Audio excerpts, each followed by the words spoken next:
हर हर महादेव विद्यार्थियों, केएसजी coaching classes के YouTube channel पर आप सभी का स्वागत है। आज की इस वीडियो में हम लोग जीन पियाजे के संज्ञानात्मक विकास के सिद्धांत को पढ़ेंगे। संज्ञानात्मक विकास को बोलते हैं कोग्निटिव डेवलपमेंट। तो आइए सबसे पहले देख लेते हैं जीन पियाजे के बारे में। तो जीन पियाजे का जन्म स्विट्जरलैंड में 1896 में हुआ था। इनकी मृत्यु 1980 के अंदर हुई थी। वे एक बायोलॉजी के विद्यार्थी थे।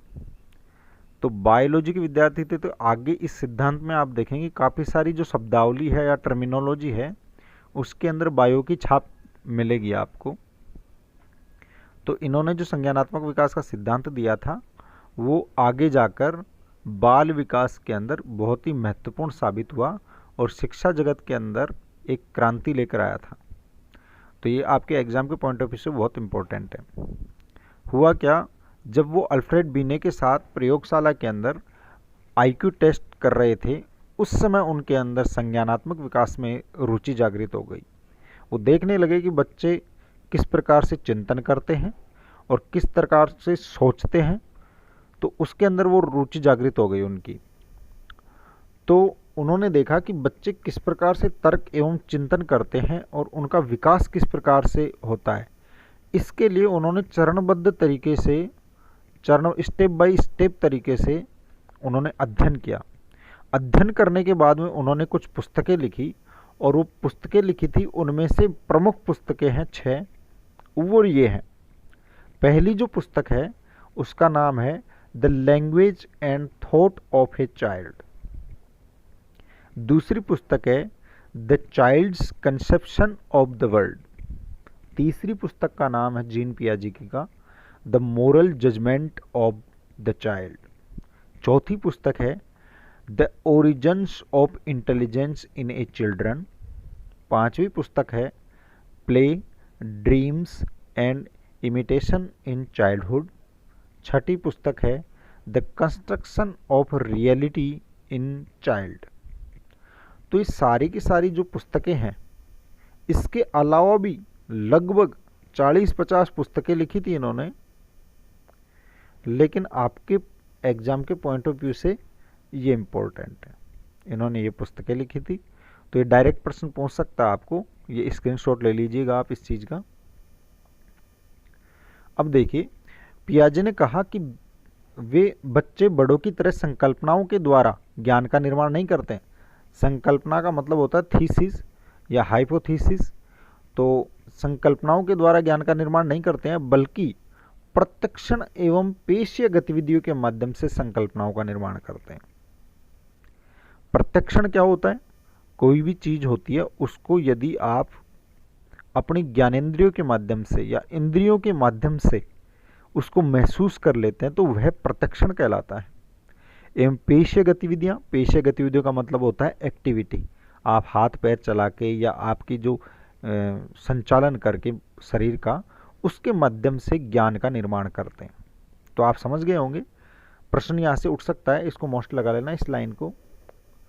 संकल्पनाओं के द्वारा ज्ञान का निर्माण बड़े करते हैं, बच्चे किसके द्वारा करते हैं? प्रत्यक्षण एवं पेशीय गतिविधियों के माध्यम से। पहला प्रश्न यही उठ सकता है आपके एग्जाम में।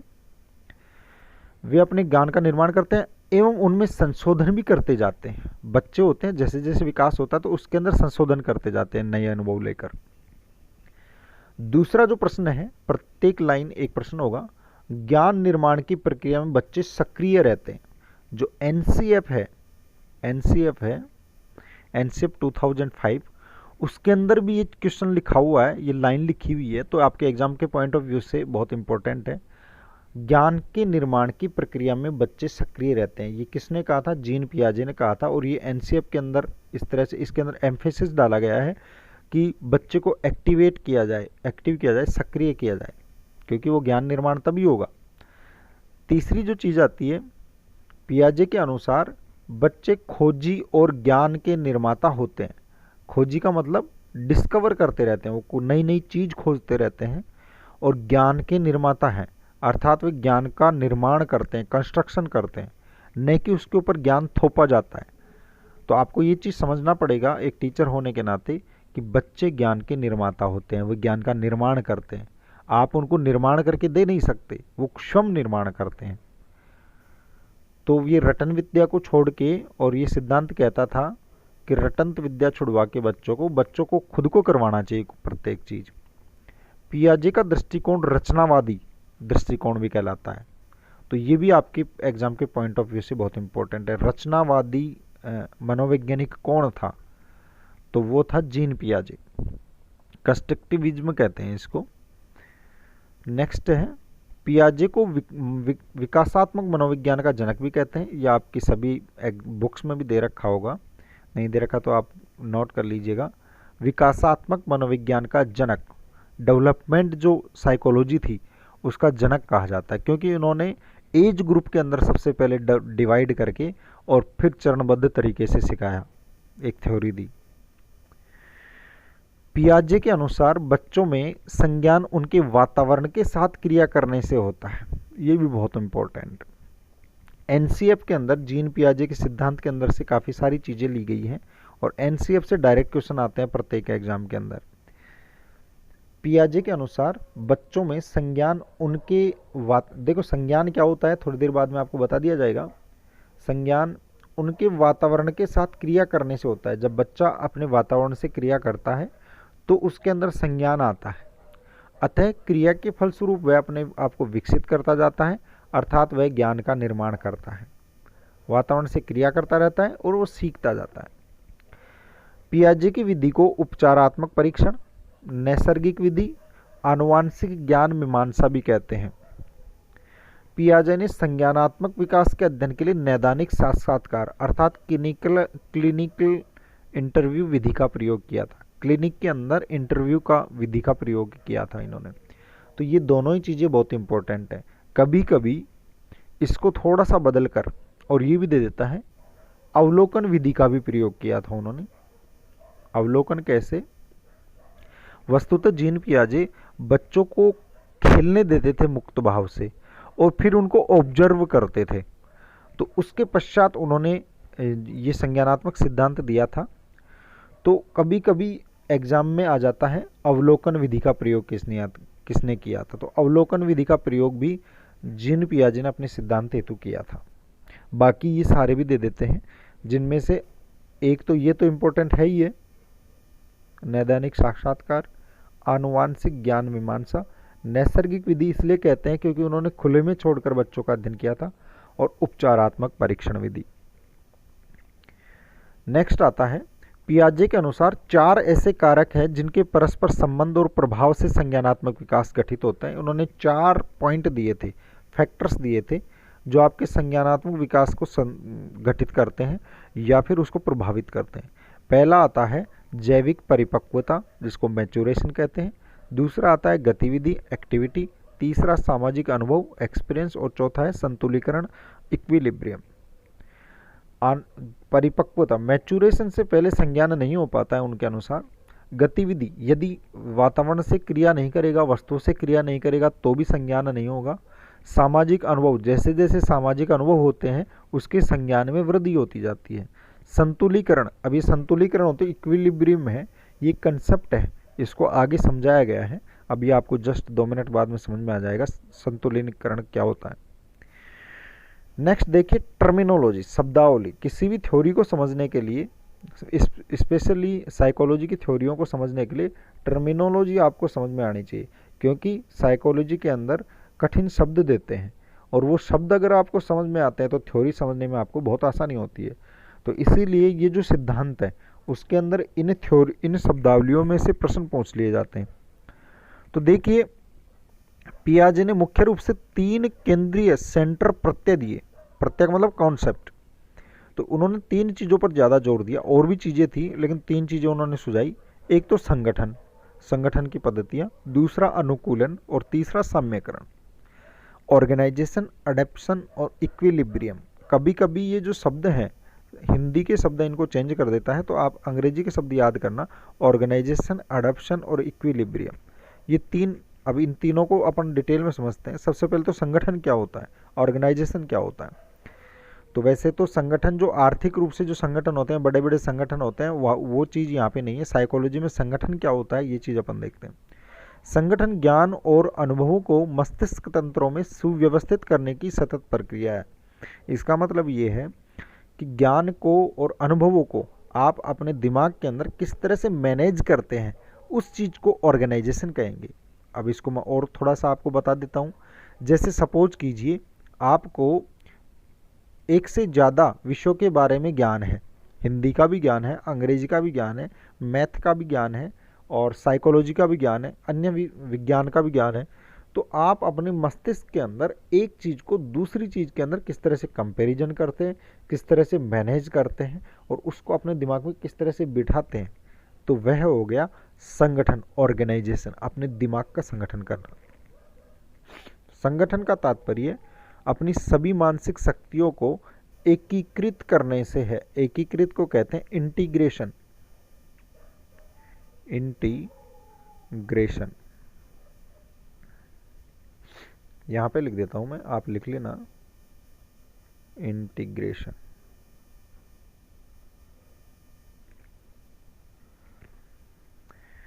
जब बालक जन्म लेता है, देखिए यहाँ पे एक एग्जाम्पल मैं आपको दूंगा।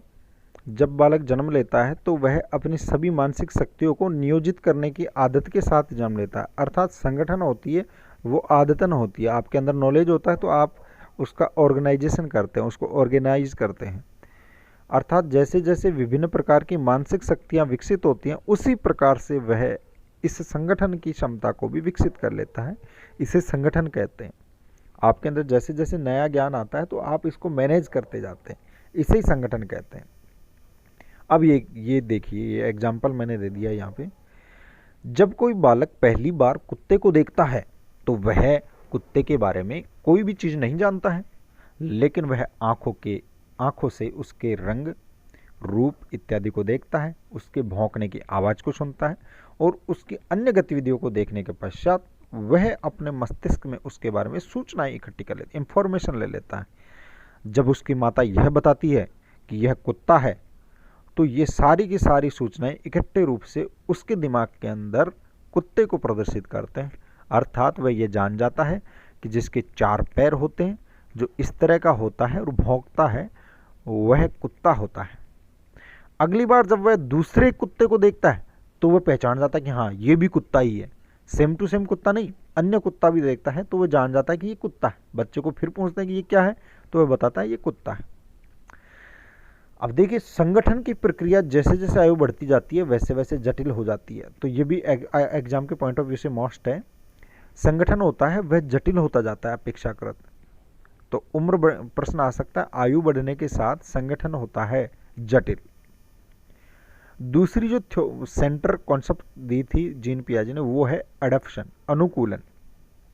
तो देखिए, वो बायोलॉजी के स्टूडेंट थे तो उन्होंने क्या हुआ, ये अनुकूलन है, ये जीव विज्ञान से उठाया है और फिर इसको साइकोलॉजी में दे दिया है इन्होंने। तो देखिए, अनुकूलन क्या होता है, एडॉप्शन क्या होता है। अनुकूलन एक जीव विज्ञान का शब्द है जिसके तहत प्राणी अपने आप को वातावरण में समायोजित करने की क्षमता को रखता है।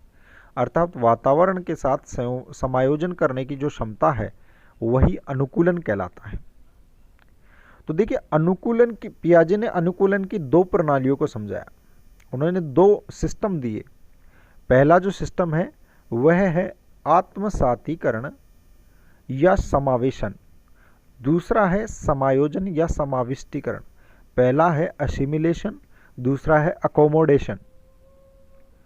तो एग्जाम के पॉइंट ऑफ व्यू देखो, आत्मसातीकरण को समावेशन भी कहते हैं और समाविष्टीकरण को समायोजन भी कहते हैं।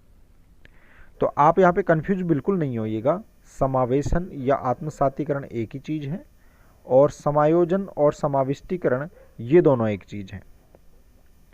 आइए अब देखें, इन एक एक चीज़ को देखते हैं। आत्मसातीकरण, सबसे पहले आत्मसात करना क्या होता है।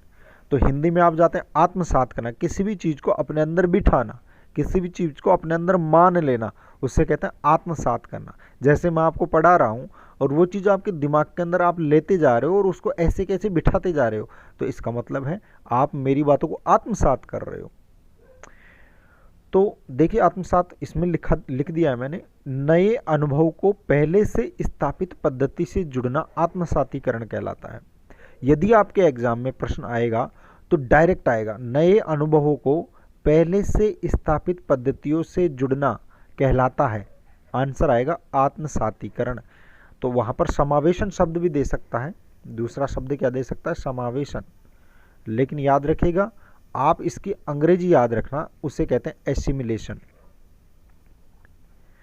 नई घटना को वर्तमान में सम्मिलित करना, ये भी ऐसे कैसे उठ के आ सकता है आपके एग्जाम के अंदर। सीखी गई प्रक्रिया को पुनः प्रयोग आत्मसातीकरण कहलाता है। यदि किसी बच्चे को कोई चीज़ सिखा देते हैं, वह उसका पुनः प्रयोग कर रहा है, तो वह प्रक्रिया भी आत्मसातीकरण कहलाती है। अब देखिए, एक उदाहरण है जिससे आत्मसातीकरण है वो और स्पष्ट हो जाता है। एक बालक यह जानता है कि कुत्ता किस प्रकार का जानवर है। वह पहली बार जब बिल्ली को देखता है तो वह देखता है इसके भी 4 पैर हैं, पूंछ है, तो वह बिल्ली को भी कुत्ता कहता है। यद्यपि बिल्ली कुत्ते जैसी नहीं दिखती, लेकिन वह 4 पूंछ एवं 4 पैर एवं पूंछ को समानता की दृष्टि से देखकर अपने पूर्व अनुभव में इस नए अनुभव को और शामिल कर लेता है। यह आत्मसातीकरण है। बड़ा जबरदस्त एग्जाम्पल है। देखिए, एक और एग्जाम्पल मैं आपको देता हूँ। दूसरा एग्जाम्पल क्या है? दूसरा एग्जाम्पल ये है कि सपोज करो आपने किसी अपने दोस्त को बताया कि आप जाके और फिल्म देख के आओ, फिल्म देखने में बहुत ज़बरदस्त मज़ा आता है।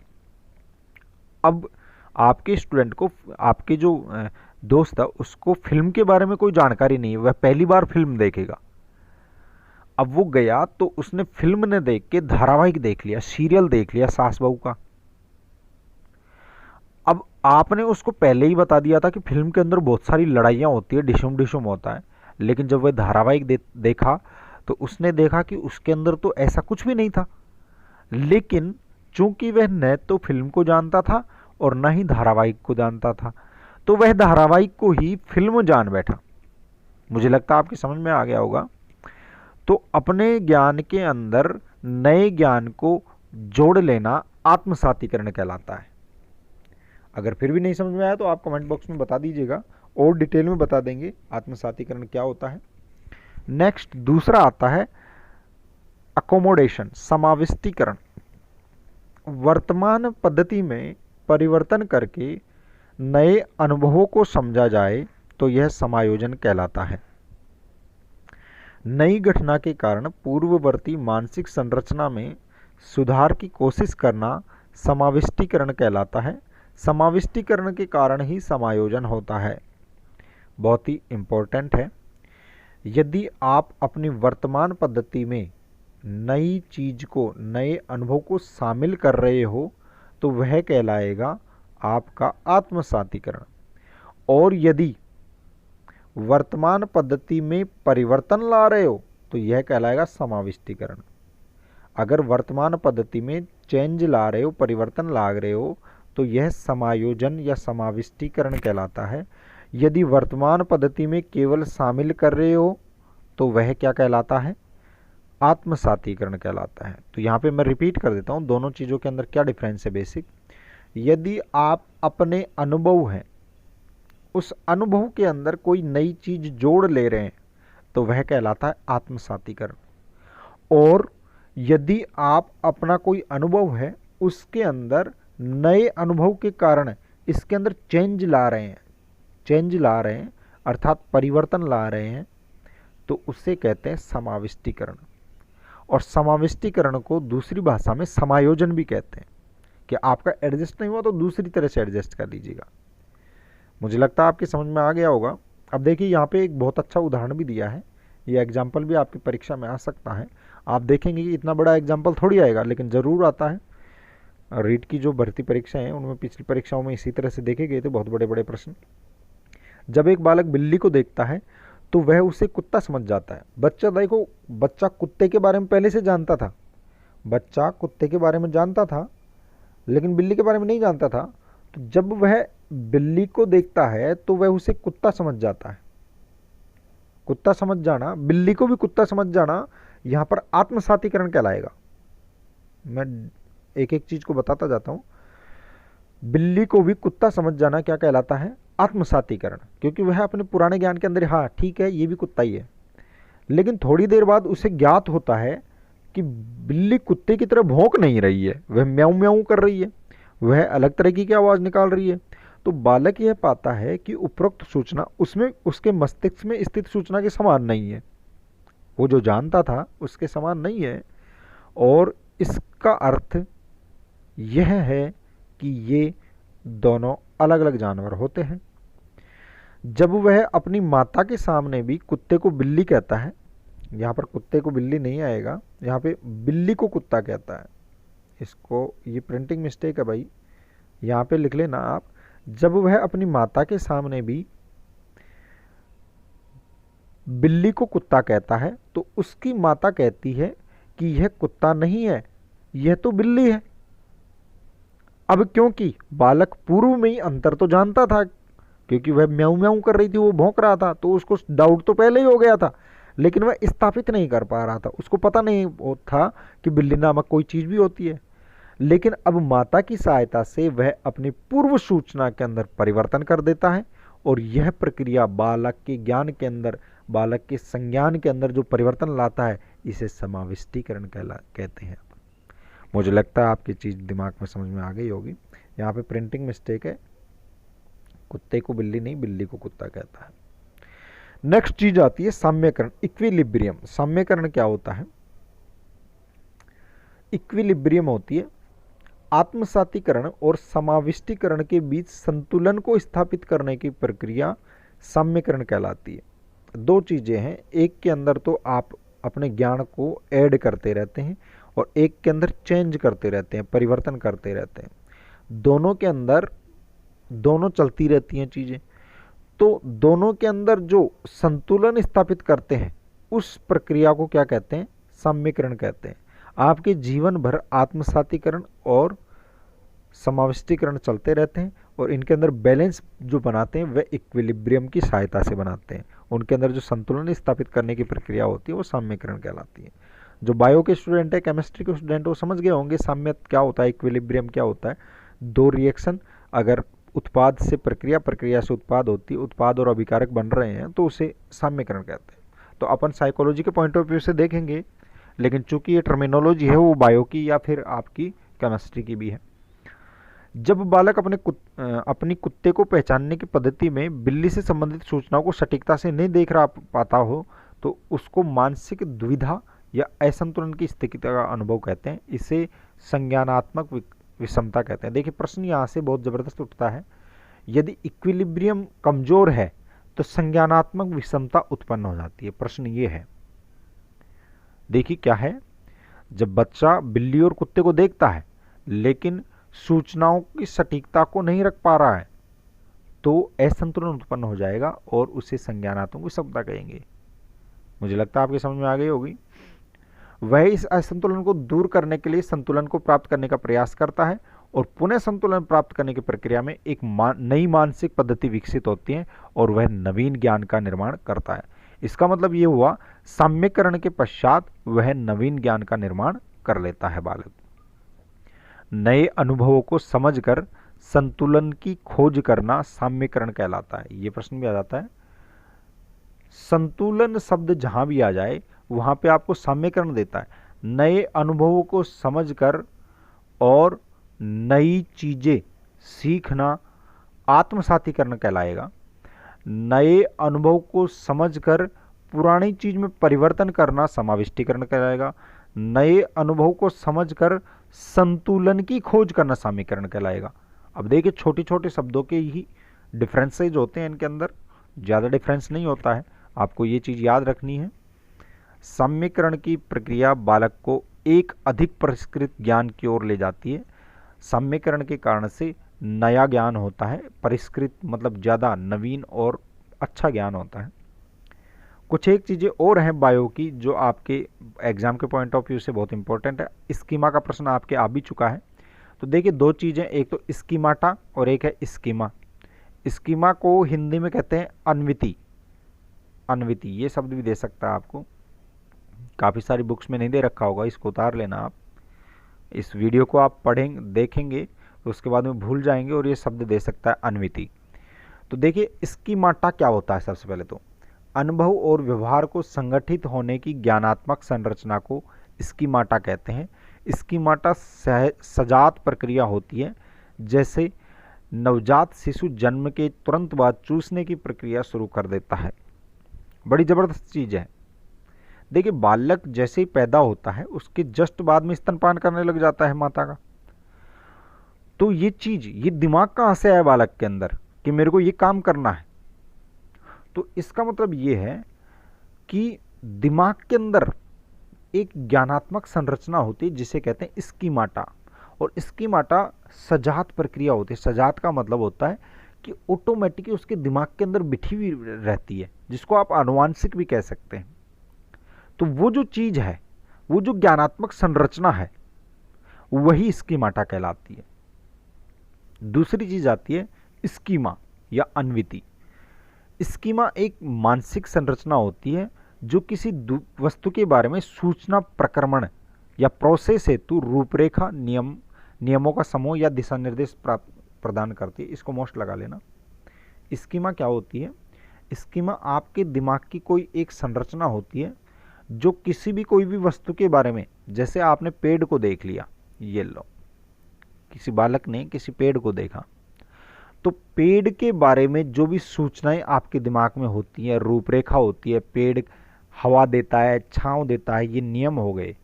तो ये जितनी भी चीज़ें हैं, ये एक आपके दिमाग के अंदर एक मानसिक संरचना रखती है, एक स्ट्रक्चर रखती है दिमाग के अंदर। ये जो स्ट्रक्चर होती है किसी भी वस्तु के बारे में, इसको कहते हैं स्कीमा। दोबारा बता देता हूं। जैसे मान लीजिए कोई बालक है, वह किसी कार को देखता है, किसी गाड़ी को देखता है, कार को देखता है। तो इस कार को देखने के पश्चात बालक के अंदर काफी सारे दिमाग के अंदर नियम, कायदे या फिर काफी सारी सूचनाएं खटकती हैं। तो वो जो चीज है, वो सूचनाओं का संगठन है, वह स्कीमा कहलाता है। किसी भी चीज के बारे में सूचना प्रक्रमण की रूपरेखा, नियम या फिर दिशा निर्देश, डायरेक्शंस जो मिलते हैं दिमाग के अंदर, वे स्कीमा कहलाते हैं। स्कीमा हमारी स्मृति की मौलिक इकाइयां होती हैं। स्कीमा एक आशुलिपि की भांति कार्य करती हैं। आशुलिपि का मतलब होता है पहले से पूर्व लिखित होती हैं। इसके कारण सूचना प्रक्रमण में कम मानसिक प्रयास एवं समय भी कम लगता है। स्कीमा के कारण से क्या होता है, किसी भी चीज को जल्दी से समझ जाते हैं अपन लोग। इसका मतलब क्या होगा? देखो मैं आपको इजी वे से बता देता हूँ। कोई भी चीज आती है तो आपके दिमाग के अंदर उस चीज के बारे में पहले से पूर्व लिखित काफी सारी चीजें होती हैं, तो आप इजीली उस चीज को समझ जाते हैं। देखिए यहाँ पे उदाहरण भी दिया है। यदि आप प्रतिदिन उठते हैं, उठते ही कोई कार्य करते हैं, जैसे आप उठते ही मोबाइल में समय देखते हैं या फिर पानी पीते हैं, तो शुरू में ये आदत डली थी, तब तो आप फोर्सली ये काम करते थे, लेकिन जब यह आदत में शुमार हो जाता है तो आपका दिमाग ऑटोमेटिकली उस चीज को करता है, स्वतः ही कर देता है। आपको पता ही नहीं चलता मैं क्या कर रहा हूं, कोई कहेगा तब आपका ध्यान जाएगा। तो ये किस कारण से होता है? ये स्कीमा के कारण से होता है। स्कीमा अपने दिमाग के अंदर फिक्स चीजें होती हैं, उनको कहते हैं। ऐसी मानसिक प्रक्रिया जिसमें संज्ञानात्मक संरचना का मिश्रण हो, उसे वह स्कीमा कहलाता है। ये प्रश्न आ चुका है आपके एग्जाम के अंदर।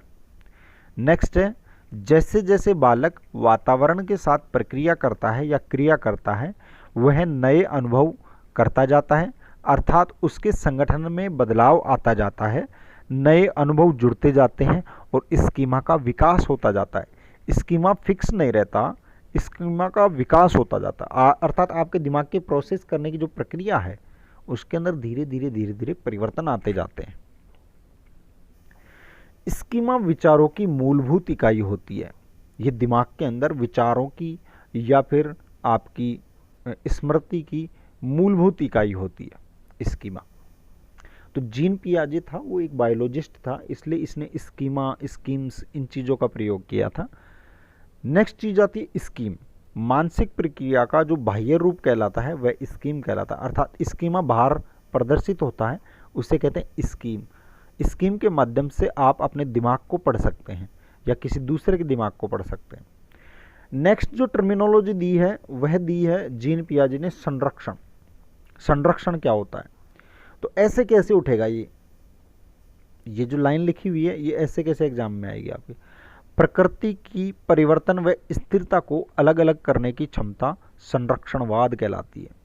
तो देखिए, आप जब साइंस के जो स्टूडेंट है वो चीज़ को समझ जाएंगे, जैसे ऊर्जा संरक्षण होता है तो न तो ऊर्जा उत्पन्न की जा सकती है और ना ही नष्ट की जाती है, यह एक रूप से दूसरे रूप में परिवर्तित होती जाती है, स्थानांतरित होती जाती है। इसे ऊर्जा संरक्षण का सिद्धांत कहते हैं। तो देखिए, प्रकृति के अंदर कोई बालक परिवर्तन या स्थिरता इसकी पहचान कर ले, इसको अलग अलग करने की क्षमता का मतलब क्या हो कि प्रकृति परिवर्तनशील है या प्रकृति स्थिर है, इसका आपका दिमाग अगर इस क्षमता के अंदर विकसित हो गया, इस क्षमता को विकास कर लिया, तो वह संरक्षण से जुड़ा हुआ चीज़ है, संरक्षण से जुड़ी हुई चीज़ है, अर्थात आपको संरक्षणवाद का ज्ञान है। तो कोई भी चीज़ है वो स्थिर या परिवर्तन है, या तो वो कांस्टेंट है या फिर वह वेरिएबल है। नेक्स्ट आता है विकेंद्रण। विकेंद्रण डिसेंट्रिज्म कहते हैं। बालक किस हद तक यथार्थ ढंग से सोच सकता है वह विकेंद्रण कहता है। यथार्थ का मतलब होता है वास्तविक रूप से, अर्थात वास्तविक सोच जो होती है या वस्तुनिष्ठ जो सोच होती है उसे कहते हैं विकेंद्रण, डिसेंट्रिज्म। यह आत्मकेंद्रण के विपरीत होता है। आत्मकेंद्रण का मतलब होता है ईगोसेंट्रिज्म। अब आत्मकेंद्रण क्या होता है ये आगे बताया है। खुद के नज़रिए से चीज़ों को देखना आत्मकेंद्रण कहलाता है और वास्तविकता से देखना विकेंद्रण कहलाता है। नेक्स्ट चीज आती है प्रोटोटाइप। प्रोटोटाइप स्कीमा संवर्ग के रूप में होता है। यह किसी वस्तु की पूर्ण व्याख्या करने के लिए एक मानसिक सेट या पुंज होता है। स्कीमा होता है वह एक सेट होता है, एक इस तरह से सेट होता है, अर्थात किसी भी चीज़ के बारे में बहुत सारी चीज़ें इकट्ठी होती हैं एक सेट के अंदर। तो ये जो सेट होता है उसे आद्य रूप या प्रोटोटाइप कहते हैं। ये प्रोटोटाइप होते हैं, ये ऑटोमेटिक फिर बाद में आनुवांशिक रूप से भी स्थानांतरित होते हैं। लेकिन बायोलॉजी की ये क्लास नहीं है तो इसके अंदर अपन ज़्यादा डिटेल में जाएंगे नहीं। आपको पूछा जाए तो किसी भी चीज़ की व्याख्या करने के लिए जो मानसिक सेट या पुंज होता है उसे अपन प्रोटोटाइप या आद्य रूप कहते हैं, जो फिर आदमी के अंदर स्थापित हो जाता है। तो ये कुछ टर्मिनोलॉजी थी जीन पियाजे के सिद्धांत को समझने के लिए। अब आता है संज्ञान क्या होता है। देखिए, जीन पियाजे का संज्ञानात्मक विकास का सिद्धांत। तो संज्ञान क्या होता है, संज्ञान को समझेंगे तब अपन संज्ञानात्मक विकास के सिद्धांत को समझेंगे। तो देखिए, ये जो चीज़ है पहली कर्म व भाषा। कर्म में दो चीज़ शामिल होते हैं, व्यवहार व अनुभव, और भाषा में देखना, सुनना व समझना। तो कर्म व भाषा के माध्यम से स्वयं को व बाहरी दुनिया को जानना संज्ञान कहलाता है। तो देखिए, ये चीज़ हो गई संज्ञान। ये एनसीएफ के अंदर दी हुई है और ये आपके फर्स्ट ग्रेड के एग्जाम के अंदर 2020 के अंदर आ चुकी है। 2020 फर्स्ट ग्रेड आरपीएससी द्वारा संचालित परीक्षा में। तो संज्ञान क्या होता है, कर्म व भाषा के माध्यम से स्वयं को एवं बाहरी दुनिया को, दूसरों को जानना संज्ञान कहलाता है। कार्य करके और देख के, सुन के या समझ के खुद को जानना, खुद को जानना भी संज्ञान होता है, और वातावरण को समझना भी क्या होता है, संज्ञान कहलाता है। मुझे लगता है इससे बेस्ट एग्जाम्पल, इससे बेस्ट डेफिनेशन कहीं नहीं आएगी, एनसीएफ में थी। संज्ञान क्या होता है कि स्वयं को जानना और दूसरों को जानना। कैसे, भगवान थोड़ी जनाएगा, या तो कुछ करके या फिर देख के, सुन के या समझ के। मुझे लगता है आपको समझ में आ गया होगा संज्ञान क्या है। और समझते हैं अपना संज्ञान क्या होता है। वस्तुओं से सूचना प्राप्त करना व उन पर मानसिक प्रोसेस करना, मानसिक मेंटल प्रोसेस करना संज्ञान कहलाता है। ये भी चीज़ आपको समझ में आ गई होगी।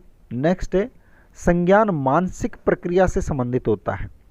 कोई भी उद्दीपक किसी व्यक्ति को मानसिक स्तर पर किस प्रकार प्रेरित या संचालित करता है, यह संज्ञान पर निर्भर करता है। तो देखिए, सपोज करो टीवी के अंदर भारत पाकिस्तान का मैच आ रहा है, तो आप हैं और आपकी सिस्टर हैं, भारत पाकिस्तान का वर्ल्ड कप का मैच आ रहा है, तो आप खाना पीना छोड़ देंगे और मेज लगा के, कुर्सी लगा के और बैठ जाएंगे कि आज तो मैच आ रहा, और रिमोट अपने हाथ में रख लेंगे। आपके सिस्टर को इस चीज़ से कोई मतलब नहीं है कि मैच आ रहा है या नहीं आ रहा है। उसको पता है मैच आ रहा है, लेकिन उससे लेना देना कुछ भी नहीं है। वह अपने विभिन्न प्रकार के कार्यों को करती रहेगी। लेकिन आप यहाँ पे बैठे बैठे अगर ऐड भी आ रहे हैं, एडवर्टाइजमेंट भी आ रहा है, तो भी आप टीवी की तरफ ही दे रहे। आप एक भी बॉल मिस नहीं करना चाहते, एक लम्हा भी मिस नहीं करना चाहते। तो देखिए, ये मैच था, ये उद्दीपक था। ये उद्दीपक आपको व्यक्ति के मानसिक स्तर को किस प्रकार से प्रेरित और संचालित करता है, यह उस व्यक्ति के संज्ञान पर निर्भर करता है। मुझे लगता है ये चीज़ समझ में आ गई होगी। संज्ञान का सामान्य अर्थ किसी घटना को मानसिक रूप से अवतरित करने से होता है। कोई भी घटना होती है, मानसिक रूप से किस प्रकार से अवतरित हो रही है, वही उसका संज्ञान कहलाता है। अब ये चीज़ है, संज्ञान प्रक्रिया व उत्पाद दोनों से संबंधित होती है। ये प्रश्न मोस्ट लगा लेना भाई, ये आपके या तो आ गया होगा, नहीं आया है तो ये एग्जाम में छप सकता है ऐसे कैसे। इस चीज़ को, इस लाइन को मोस्ट लगा देना। संज्ञान होता है, संज्ञान प्रक्रिया होता है। बी, संज्ञान उत्पाद होता है। संज्ञान प्रक्रिया व उत्पाद दोनों होता है, तो आपको दोनों लगा के आना है ऑप्शन के अंदर। अब कुछ एक एग्जाम्पल दी है मैंने, उनके माध्यम से और समझ में आएगा। कोर्ट के द्वारा संज्ञान लिया गया। देखिए, जैसे मान लीजिए आपके परिक्षेत्र के अंदर छोटे बालकों से विभिन्न जो ये ढाबे होते हैं उनके अंदर काम लिया जा रहा है। काम लेने का मतलब ये है कि उनसे बर्तन धुलवाए जा रहे हैं, खाना बनवाया जा रहा है। तो ढाबे के अंदर ये बालकों की स्थिति देख के और कोर्ट संज्ञान लेता है। आप संज्ञान नहीं लेते, आपको कोई मतलब नहीं है। आप भले ही उस बालक ने खाना खाया तो वो खाना खा के आ रहे हैं, लेकिन कोर्ट ने संज्ञान ले लिया, कोर्ट ने लिया है कोई चीज। फिर दूसरा एग्जांपल है, मेरे संज्ञान में यह आया है कि आप किसी को बोलेंगे तो आपके अंदर ये चीज आई, फिर आपने दूसरों को बताया कि मेरे संज्ञान में आया, दूसरे के थोड़ी आया अभी तक, दूसरे को तो आप बता रहे हैं, फिर उसके अंदर आप जनरेट कर रहे हैं कि तू भी समझ, तू भी संज्ञान में ले इस चीज को। तीसरी एग्जाम्पल है, उसे इसका संज्ञान ही नहीं है। आप किसी तीसरे व्यक्ति के लिए किसी को बता रहे हैं कि यार उसको इस चीज़ का पता ही नहीं है। क्यों? क्योंकि उसके दिमाग के अंदर इस चीज़ ने इफेक्ट ही नहीं डाला।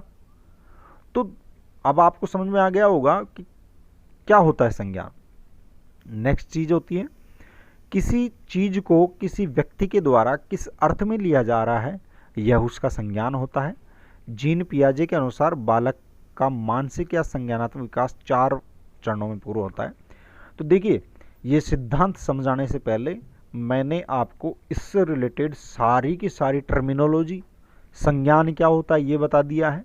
बाकी आत्मसातीकरण, विकेंद्रण, समाविष्टीकरण, ये सारी की सारी चीज़ें एग्जाम के पॉइंट ऑफ व्यू से इम्पोर्टेंट है, आप इनको समझ लेना। बहुत कम गाइड्स में ऐसा मिलेगा, बहुत कम ऑनलाइन क्लासेज में ये सारी चीज़ मिलेंगी, और ये गारंटी है कोई भी ऑनलाइन क्लासेज, हिंदुस्तान की कोई भी ऑनलाइन क्लासेज इतना आपको बता दे तो अपनी गारंटी है। नेक्स्ट है, अब ये जो संज्ञानात्मक सिद्धांत है इसने 4 चरण बताए हैं जीन पियाजे ने। पहला है इंद्रिय जनित गामक या संवेदी पेशीय अवस्था, वह होती है जन्म से 2 वर्ष के लिए। दूसरी होती है पूर्व या प्राक संक्रियात्मक अवस्था, जो होती है 2 से 7 वर्ष के लिए। मूर्त या ठोस संक्रियात्मक अवस्था, जो होती है 7 से 11 वर्ष के लिए या 12 वर्ष के लिए। और चौथी होती है अमूर्त या औपचारिक संक्रियात्मक अवस्था। इंद्रिय जनित, पूर्व संक्रियात्मक, मूर्त संक्रियात्मक और अमूर्त संक्रियात्मक, ये 4 अवस्थाएं होती हैं। इन 4 अवस्थाओं के अंदर बालक का मानसिक विकास पूर्ण होता है। जो जन्म, पहली जो अवस्था होती है जन्म से 2 वर्ष, 2 से 7, 7 से 11 और 11 से 15। तो देखिए, ये जो ऊपर दे रखी ये हिंदी नाम है, और हिंदी नाम मैंने आपको बता दिया, हिंदी नाम चेंज भी हो सकते हैं। तो अब इनका अंग्रेजी का जो शब्द है वो मैंने यहाँ पे लिख दिया है। पहला है sensory motor stage. Sensor, sensor का मतलब होता है संवेदना। Sensory motor stage, pre operational stage, concrete operational stage, formal operational stage. ये तीनों हैं, ये ऑपरेशन स्टेज हैं और ये मोटर स्टेज है। तो देखिए सेंसरी, प्री, कॉन्क्रीट और फॉर्मल, ये 4 होती हैं। सबसे पहले अपन देखते हैं संवेदी पेशीय अवस्था, सेंसरी मोटर स्टेज। 0 से 2 वर्ष तक चलती है ये बालक। इस अवस्था में शिशु ज्ञानेंद्रियों द्वारा, ज्ञानेंद्रियां अपनी कौन कौन सी हैं? 5 ज्ञानेंद्रियां होती हैं, आँख, नाक, कान, जीभ और त्वचा। इसके माध्यम से बाहरी दुनिया को जानने की कोशिश करता है। छोटा बालक होता है, छोटी छोटी चीज़ों को मुंह में डालता है, चख के देखता है, तो वह या तो जीभ के द्वारा या त्वचा के द्वारा, कान देख कर, आँख कर, नाक, तो छोटे बच्चे होते हैं इसके ज्ञानेंद्रियों के माध्यम से इस संसार को जानते हैं या जानने की कोशिश करते हैं। इसीलिए इसको कहते हैं संवेदी पेशी अवस्था। जन्म के समय परिवृत्ति या रिफ्लेक्स पाए जाते हैं। यहाँ से आपके क्वेश्चन उठने वाला है आपकी बार एग्जाम में। रिफ्लेक्स क्या होते हैं पहले बता चुका हूँ मैं, जब आपको विकास पढ़ाया था तो शैशवावस्था के अंदर अच्छे से बताया था रिफ्लेक्स क्या होते हैं। दोबारा से बता देता हूँ, रिफ्लेक्स क्या होते हैं? जैसे आप चल रहे हैं, आपके पैर के अंदर कांटा चुभा, कांटा चुभते ही आप पैर को उठा लेते हैं, तो ये आपका रिफ्लेक्स है। अर्थात किसी भी क्रिया से दिमाग बिना सोचे समझे जो प्रतिक्रिया करता है वह रिफ्लेक्स कहलाता है आपका। प्रतिक्रिया और रिफ्लेक्स दोनों में अंतर होता है। रिफ्लेक्स ऑटो जनरेट होते हैं, ऑटोमेटिक होते हैं। तो अब देखिए ये जो संवेदी पेशी अवस्था होती है इसको 6 भागों में विभाजित कर सकते हैं अपन मोटे तौर पर। जीन पियाजे ने 6 भागों में विभाजित करके इसको पढ़ाया था, तो इन सबको आप स्क्रीनशॉट भी ले लेना। मैं आपको एक एक बता देता हूँ। पहली स्टेज है जन्म से 30 दिन, दूसरी स्टेज है वह 1 से 4 माह, तीसरी 4 से 8, चौथी 8 से 12 और पाँचवीं 12 से 18 और छठी है वो 18 से 12 माह, 24 माह। तो देखिए सारी की सारी जो स्टेजेज हैं वो लगभग 6 महीने की, ये तीनों स्टेज 6-6 महीने की हैं और इसके अंदर वह 4 महीने, इसके अंदर 4 महीने और इसके अंदर 1 महीना। तो इस तरह से आप विभाजित कर सकते हैं इनको। अब इनके नाम क्या है?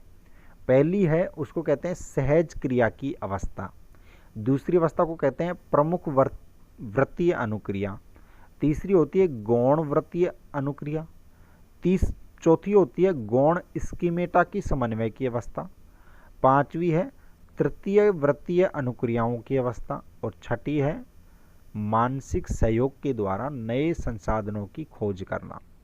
ये सारी की सारी अवस्थाएं हैं। अब इनको अपन डिटेल में पढ़ेंगे एक एक को। तो जीन पियाजे की पहली संवेदी पेशी अवस्था होती है, उसकी ये 6 भागों में विभाजित किया है और 6 भागों में विभाजित करके उन्होंने बताया।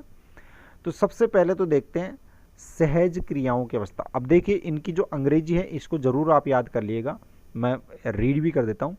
पहली अवस्था को बोलते हैं सिंपल रिफ्लेक्स, दूसरी को बोलते हैं हैबिट या प्राइमरी सर्कुलर रिएक्शन, तीसरी को बोलते हैं सेकेंडरी सर्कुलर रिएक्शन, चौथी coordination of secondary circular reaction, पांचवी tertiary circular reaction, primary, secondary और टर्सरी।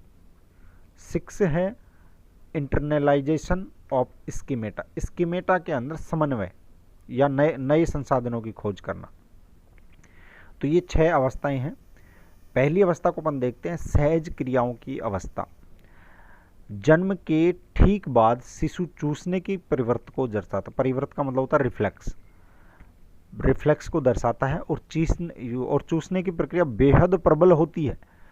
रूटिंग भी इसी प्रकार का परिवर्त है। रूटिंग क्या होता है मैंने आपको बता दिया था कि एक छोटे से बालक की यदि चेहरे के किसी भाग को छुआ जाए तो वह उसी डायरेक्शन के अंदर मुंह घुमाता है और उसका मुंह थोड़ा सा खुल जाता है, तो यह रूटिंग कहलाता है।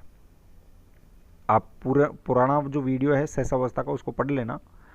तो जन्म के ठीक के बाद में ये जो प्रक्रिया है ये कहलाएगी सहज प्रक्रिया, सहज क्रिया। जन्म से 30 दिन के जितने भी काम करेगा बालक वह सहज क्रियाओं के कारण से करेगा, अर्थात वो जन्मजात होती हैं, आप ऐसा कह सकते हैं। ऑटोमेटिकली उसके अंदर होंगी, उसके अंदर वो दिमाग नहीं लगाएगा। दूसरा आता है प्रमुख वृत्तीय अनुक्रियाओं की अवस्था। अब देखिए यहां से प्रश्न उठ जाता है, 1 से 4 माह के अंदर प्रमुख वृत्तीय अनुक्रियाओं की अवस्था कहते हैं।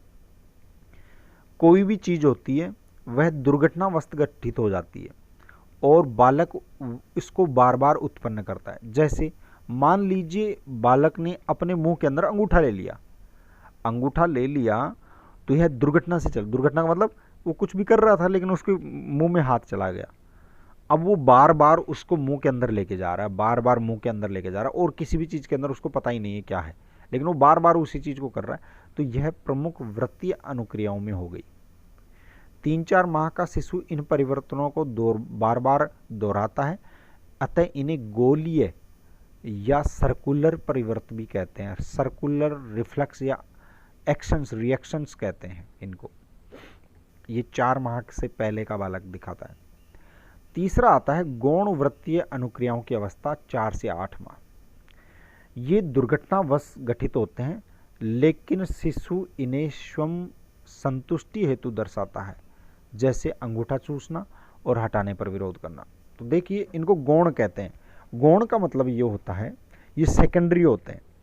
अब जो जैसे मान लीजिए किसी शिशु के मुंह के अंदर अंगूठा चला गया, तो शुरुआती 4 माह के अंदर वो जाता है तो उसके अंदर वह हैबिट नहीं बन पाता, लेकिन यहाँ पर 4 से 8 माह के अंदर वह हैबिट बन जाती है।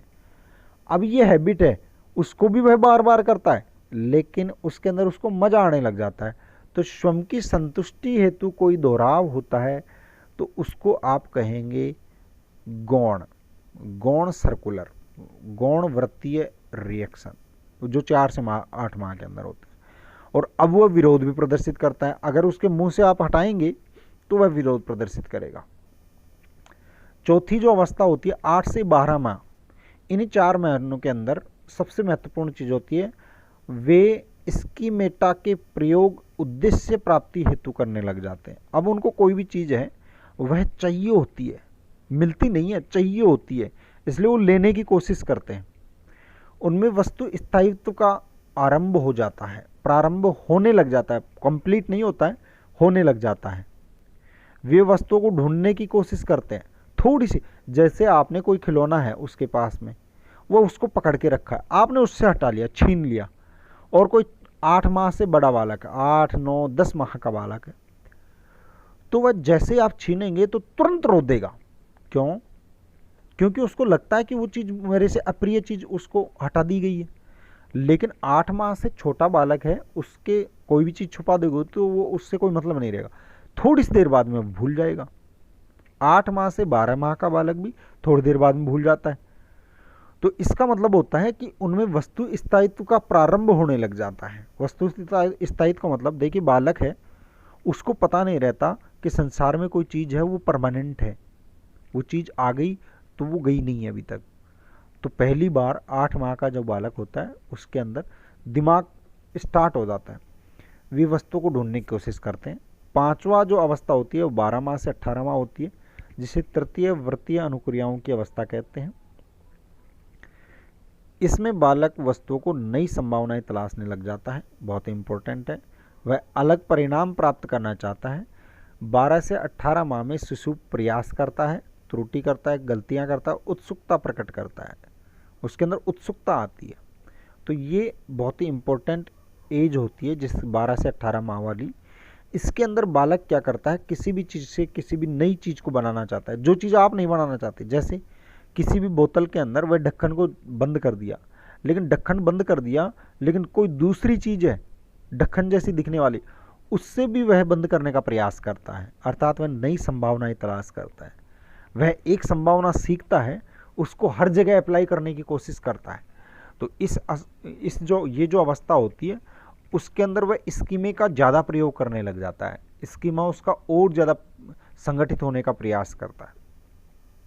छठी जो लास्ट स्टेप आती है वह आती है मानसिक सहयोग द्वारा नए साधनों की खोज की अवस्था, 18 से और 24 माह तक। इसमें बालक वस्तुओं के साथ लंबी नई संभावनाएं खोज लेता है। ऊपर वाली के अंदर खोज करना चाहता है, लेकिन इसके अंदर खोज लेता है, उसको पता चल जाता है कि कैसे क्या कार्य होगा। 8 से 2 वर्ष की अवधि में बालकों के अंदर इमेजेज से समस्या समाधान का माध्यम बनाता है। तो देखिए जब आपको बाद में और पढ़ाया जाएगा तो प्रतिमाओं के द्वारा या फिर प्रतीकों के द्वारा, प्रतिमाओं के द्वारा या प्रतीकों के द्वारा, एक तो होती है इमेज और एक होता है सिंबल। तो ये आपके मानसिक प्रक्रियाओं से या चिंतन से संबंधित होते हैं, और चिंतन होता है और समस्या समाधान से संबंधित होता है। तो ये चीज़ें बाद के लेक्चर में आपको पढ़ाई जाएगी। फिलहाल मैं आपको यही बताता हूँ कि जो 18 से 24 माह का जो बालक होता है वह अपने अंदर नियम बना लेता है और प्रतिमाओं के माध्यम से समस्या समाधान करने लग जाता है। इसका मतलब ये है कि जैसे आप किसी बालक के सामने ये कहोगे कि स्कूटर चल रहा है बाहर, तो तुरंत उसके दिमाग के अंदर जो स्कूटर की दिमाग प्रतिमा है, इमेज है, वह क्लिक कर जाएगी। अगर आप कहेंगे कि बाहर हेलीकॉप्टर आया है, तो वह हेलीकॉप्टर जिस भी रूप में उसने देखा है वह उसके दिमाग में ब्लिंक करेगी। तो इसे कहते हैं इमेजेज के माध्यम से समस्या समाधान। प्रारंभिक 1 वर्ष में मोरो, रूटिंग, पकड़, बेबेंसिक इत्यादि प्रवर्त पाए जाते हैं। इन प्रवर्तों को विकास में पढ़ाया जाएगा। देखिए ये आपको पढ़ाए जा चुके हैं, मोटो, रूटिंग, पकड़ और बेबेंसिक, तो ये आप पुराने लेक्चर में देख लीजिएगा। अन्य सहज प्रक्रियाएं, जो पहली स्टेज है, अभी देखिए जीन पियाजे की फर्स्ट स्टेज चल रही है, संवेदी पेशीय अवस्था फर्स्ट स्टेज। उसके अंदर अपन ने 6 स्टेज देखी। इसके अलावा भी अन्य स्टेजेज होती हैं। 4 से 8 माह का शिशु वस्तु को अपनी ओर खींचने का प्रयास करता है।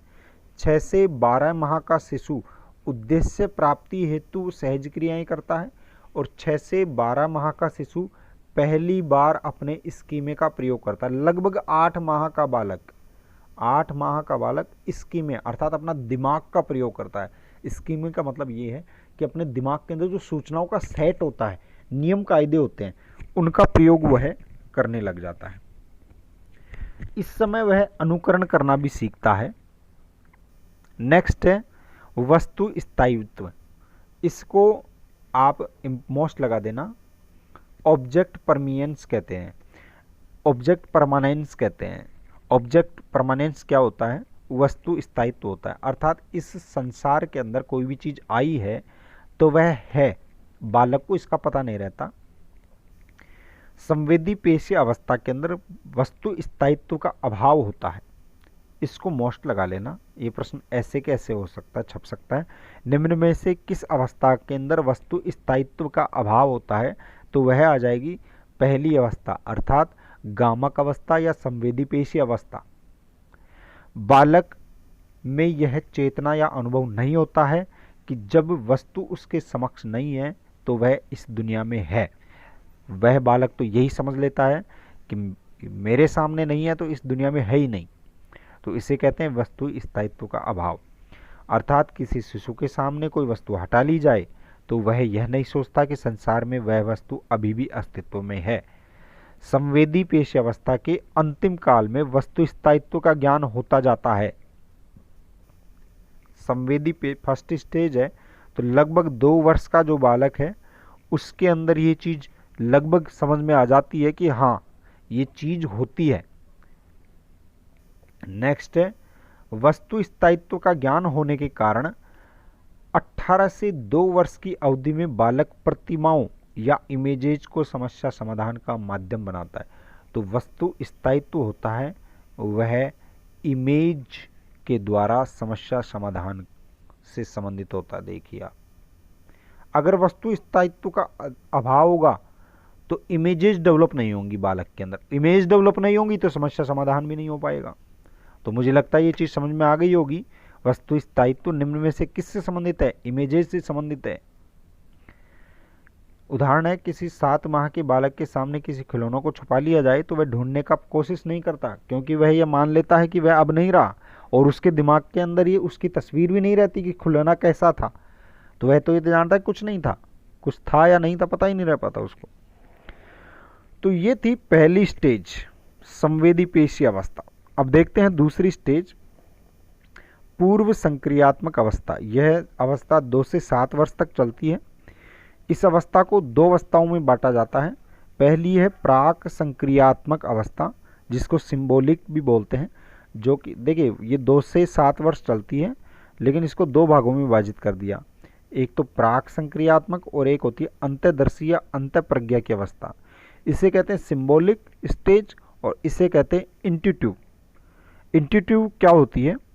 अंदर देखना, अंतः प्रज्ञा या अंदर की तरफ प्रज्ञा होना, अंदर की तरफ प्रकट होना या अंदर की तरफ उजाला होना, उसे कहते हैं अंतः प्रज्ञा या अंतःदर्शी अवस्था। अब इन अवस्थाओं को डिटेल में पढ़ते हैं। जो आपका प्री ऑपरेशनल स्टेज है उसको दो भागों में विभाजित कर दिया है। उसको 6 भागों में, पहले वाला था संवेदी, उसको 6 भागों में विभाजित किया था। दूसरा वाला है उसको 2 भागों में विभाजित कर दिया है।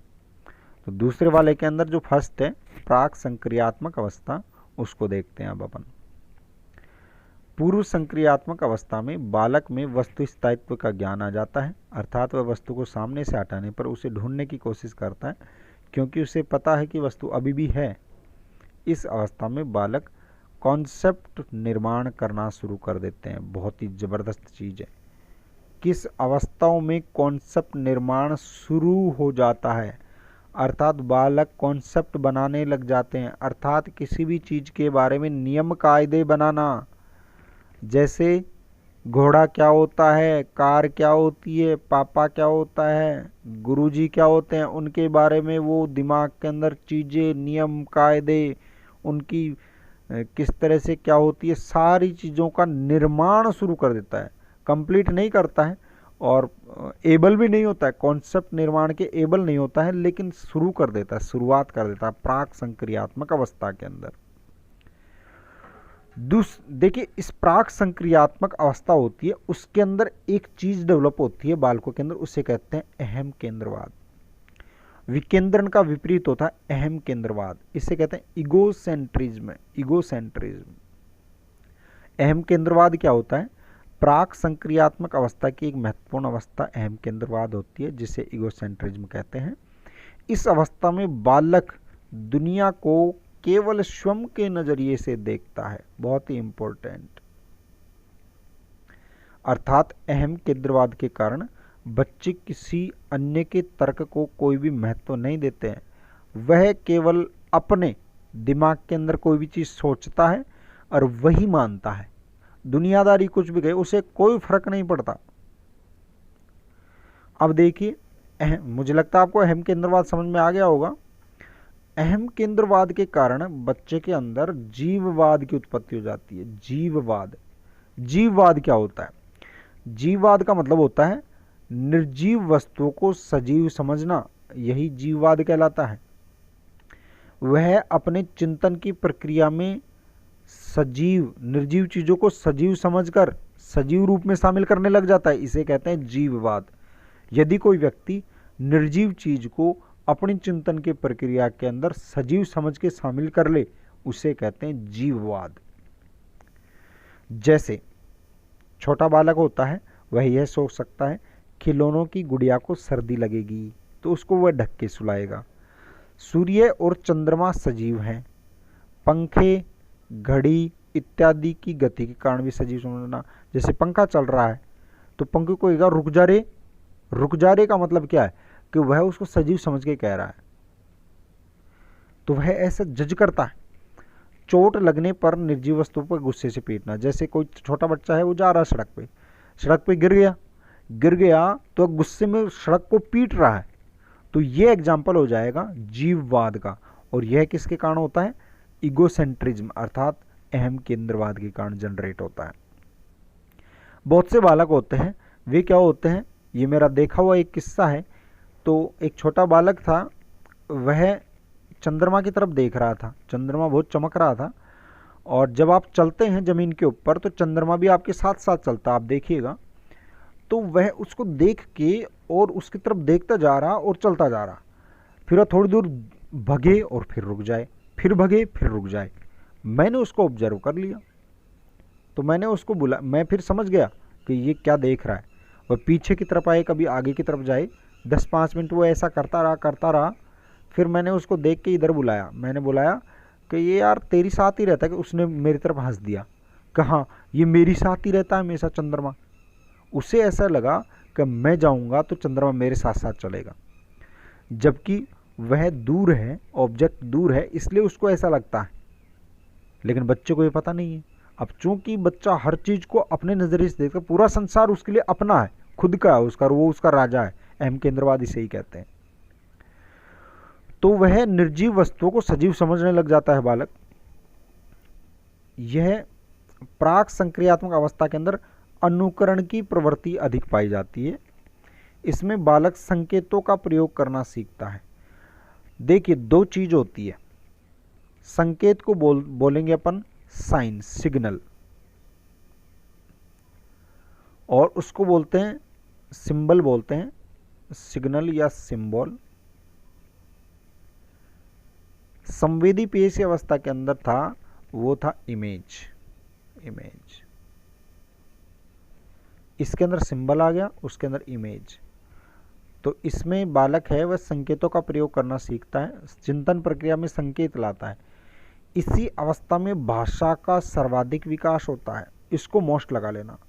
पियाजे की किस अवस्था के अंदर भाषा का सर्वाधिक विकास होता है? बालक स्वयं बैठा बैठा, एक 5 साल के बालक को आप देखना, स्वयं से बात करता रहता है। कोई भी चीज कार्य कर रहा है, खिलौनों के साथ खेल रहा है, तो बोलता हुआ खेलेगा।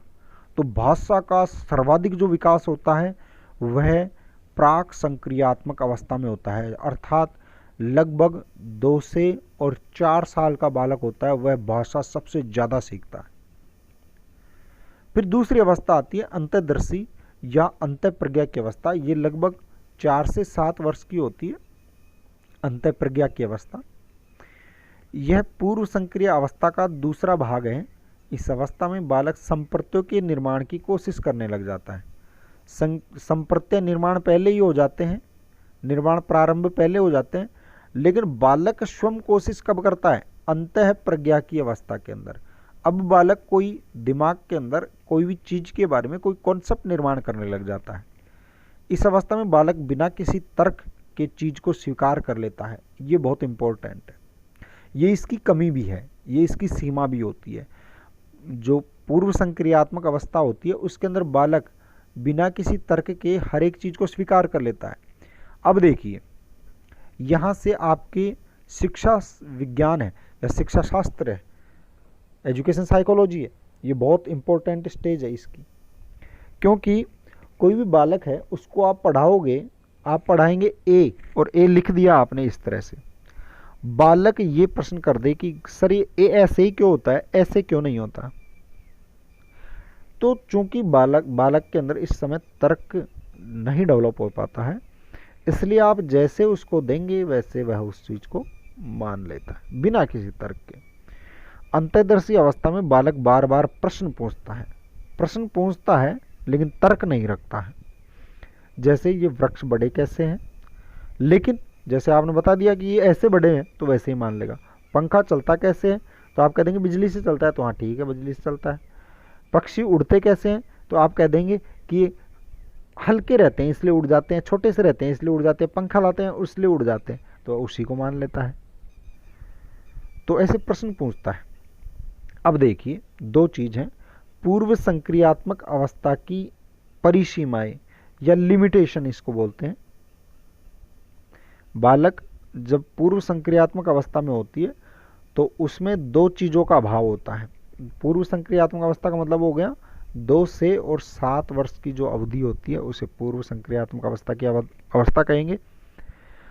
संरक्षणवाद और विलोमता, इनकी कमी होती है बालक के अंदर। जैसे मैंने पहली जो स्टेप पढ़ाई थी उसके अंदर मैंने बताया था वस्तु स्थायित्व का अभाव होता है।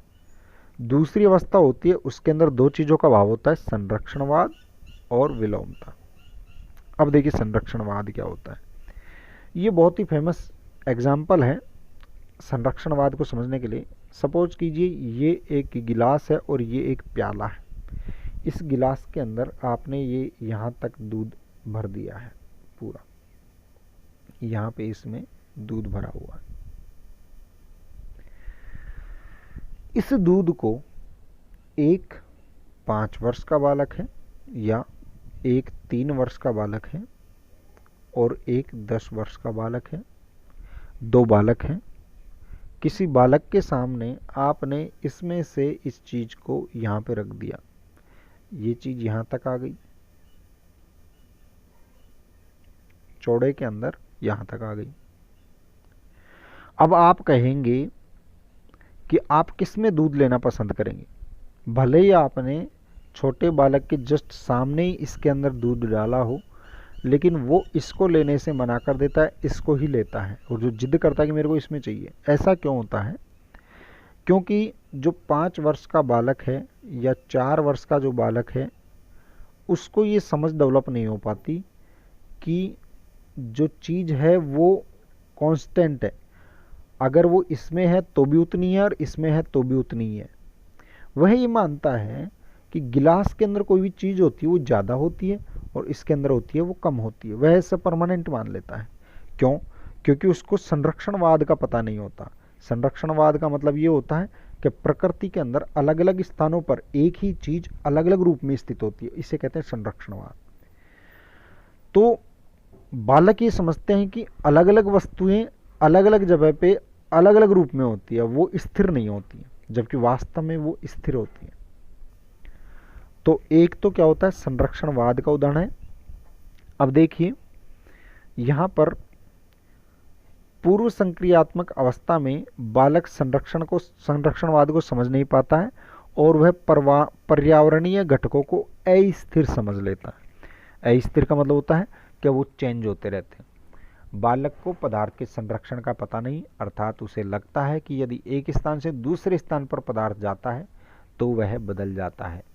प्रश्न ऐसे भी आ जाता है आपके एग्जाम में, कैसे कि यदि किसी बालक को बालक ये कह रहा है कि कोई एक पदार्थ दूसरे स्थान पर जाकर बदल जाता है, तो बताइए उसके अंदर किसका अभाव है? तो आप कहेंगे संरक्षणवाद का अभाव है। नेक्स्ट आता है विलोमता या पलटाव या रिवर्सिबिलिटी। तो देखिए ये जो अंग्रेजी के शब्द हैं इनको आप देखते जाना, क्योंकि जो एग्जाम आएगी एग्जाम के अंदर मुझे नहीं लगता विलोमता शब्द या पलटाव है इस शब्द का वो प्रयोग करेगा, कोई और भी शब्द प्रयोग में ले सकता है। तो रिवर्सिबिलिटी का भी अभाव होता है। ये क्या चीज़ है रिवर्सिबिलिटी, ये देखते हैं। पूर्व संक्रियात्मक अवस्था की दूसरी सीमा है बालक विचार करते समय पुनः प्रारंभिक बिंदु पर नहीं पहुंच पाते, अर्थात बालक को पलटाव नहीं हो पाता है। इसका मतलब ये हुआ कि आप कोई कहानी सुनाते जाते हैं तो वह आगे बढ़ता जाता है। अब पूछेंगे पलट के तो वह जवाब नहीं दे पाता। इसे कहते हैं कि इसका मतलब ये है कि बालक के अंदर विचार करते समय पलटाव नहीं हो पाता। विलोमता के अभाव के कारण बालकों को समस्या समाधान के कारणों का पता नहीं चलता। इसका मतलब ये है कि वह ये नहीं जानता कि मैं ये क्यों कर रहा हूँ, वह करता जाता है किसी भी चीज़ को। विलोमता के कारण बालक एक ही दिशा में आगे सोचता है। लगभग बालक होते हैं वो फॉरवर्ड डायरेक्शन में सोचते हैं। एक एग्जाम्पल है, यदि किसी बालक को कहा जाए कि विवेक की मम्मी तुम्हारी मौसी है तो तुम्हारी मम्मी विवेक की क्या लगेगी, तो बालक नहीं बता पाता है कि दो मेरी मौसी है वो, तो उसका बेटा मेरी मम्मी को मौसी कहेगा, ऐसा उसको ज्ञान नहीं होता है।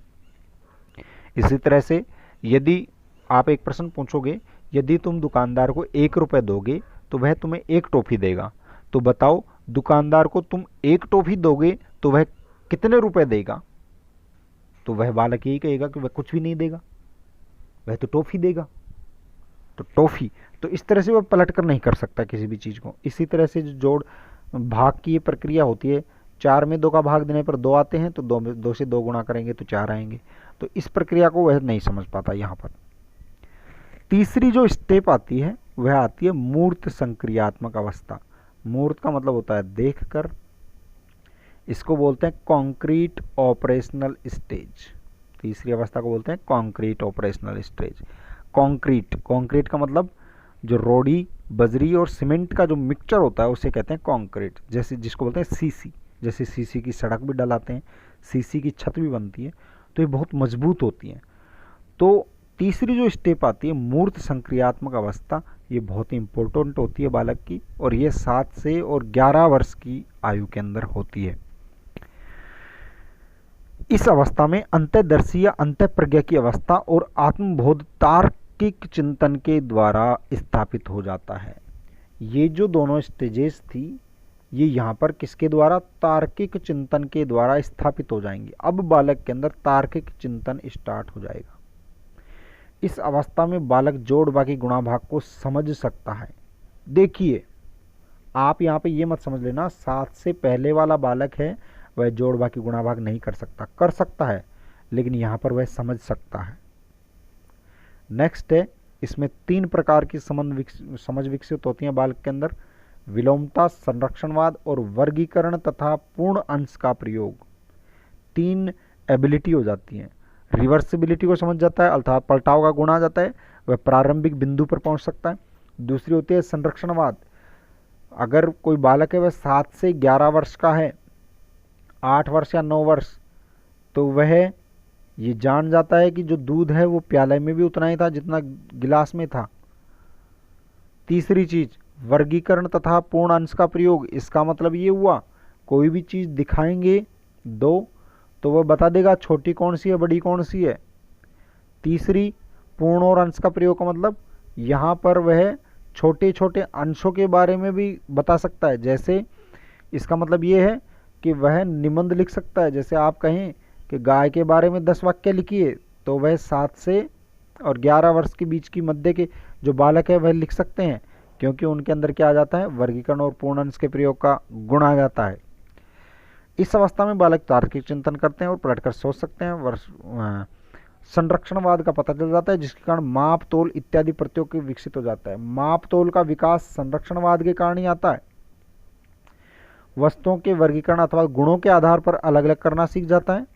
इस अवस्था में पंक्तिबद्धता आ जाती है, स्टेप बाय स्टेप, अर्थात आप विचार पहले से अधिक क्रमबद्ध हो जाते हैं। अर्थात बालक होता है वह पंक्तिबद्धता का प्रयोग करने लग जाता है।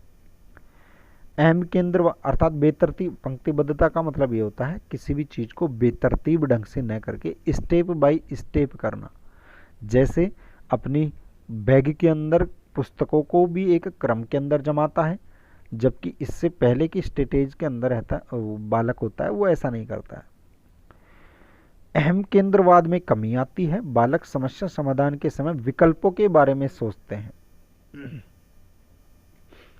समस्या समाधान कोई भी कार्य करते हैं तो एक से ज्यादा विकल्पों के बारे में सोचते हैं बालक।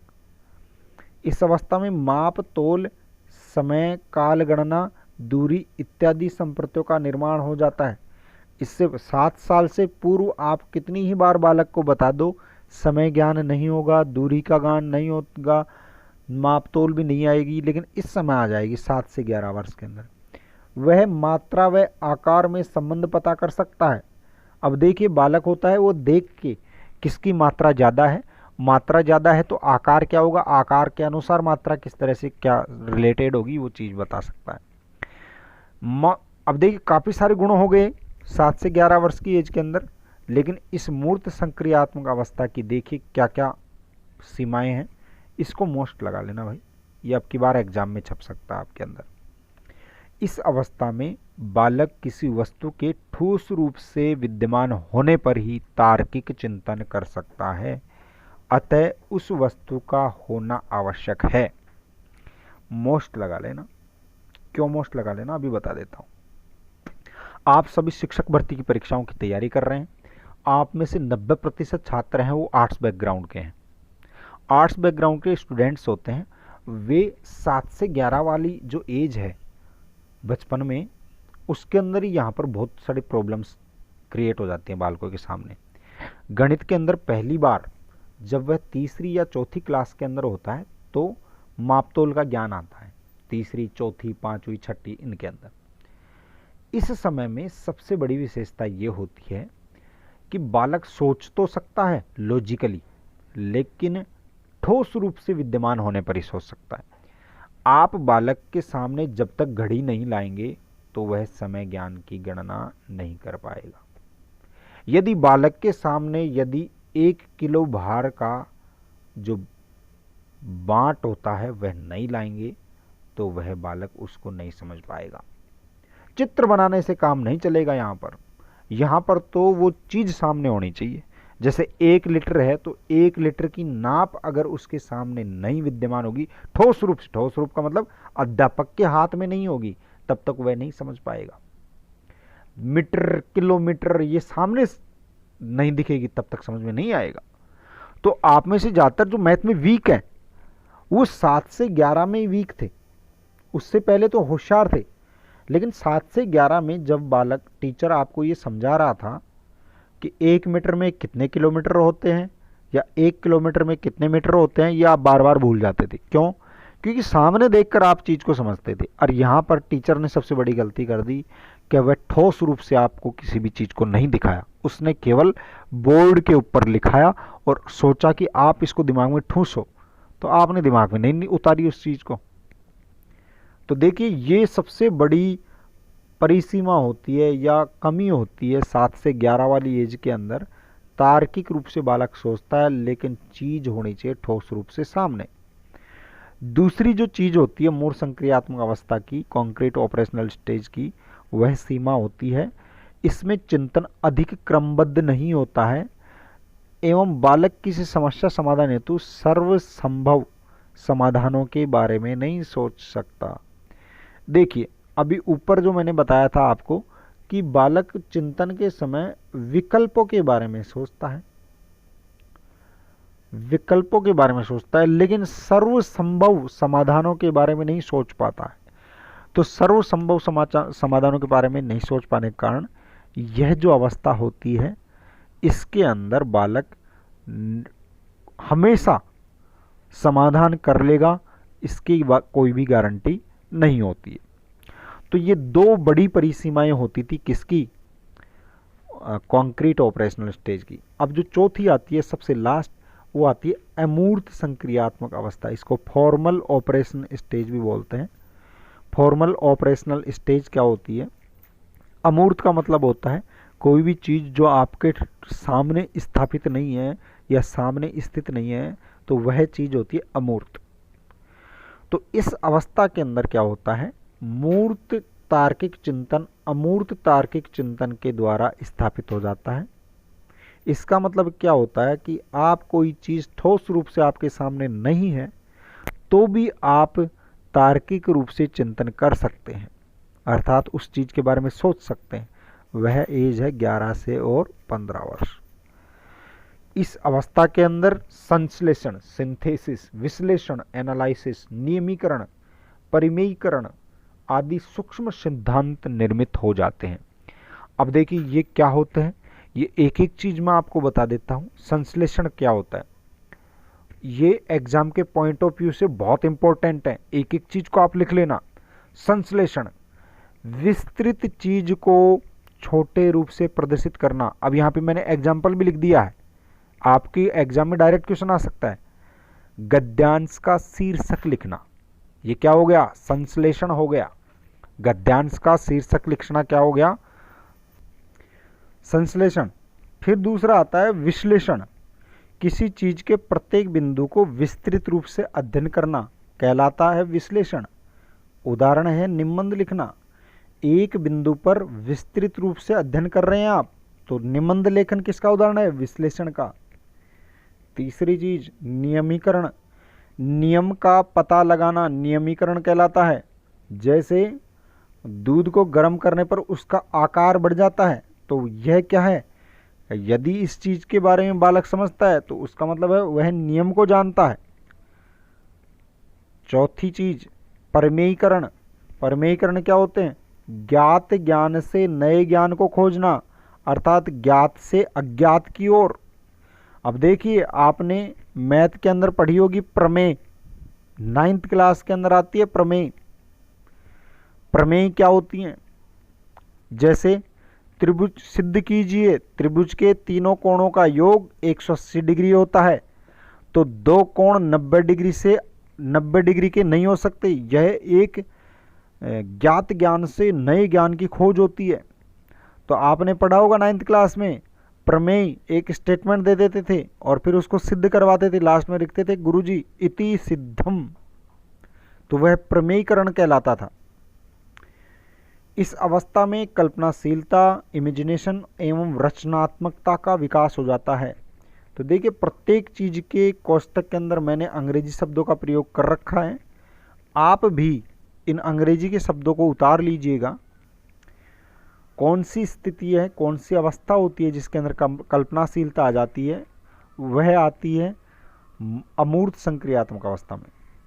रचनात्मकता, क्रिएटिविटी का मतलब क्या हो, देखो कल्पनाशीलता मैं कहता हूँ, कल्पनाशील का मतलब ये होता है, इमेजिनेशन का मतलब, अगर बालक को कहोगे कि सपोज करो आप घने जंगल में जा रहे हैं, तो बालक यह कल्पना करने लग जाता अपने दिमाग के अंदर, उसके अंदर रील चलने लग जाती कि हाँ घना जंगल है, चारों तरफ पेड़ पौधे हैं, बड़े बड़े खड्डे हैं, नड़े हैं, तो मैं वहाँ पे जा रहा हूँ।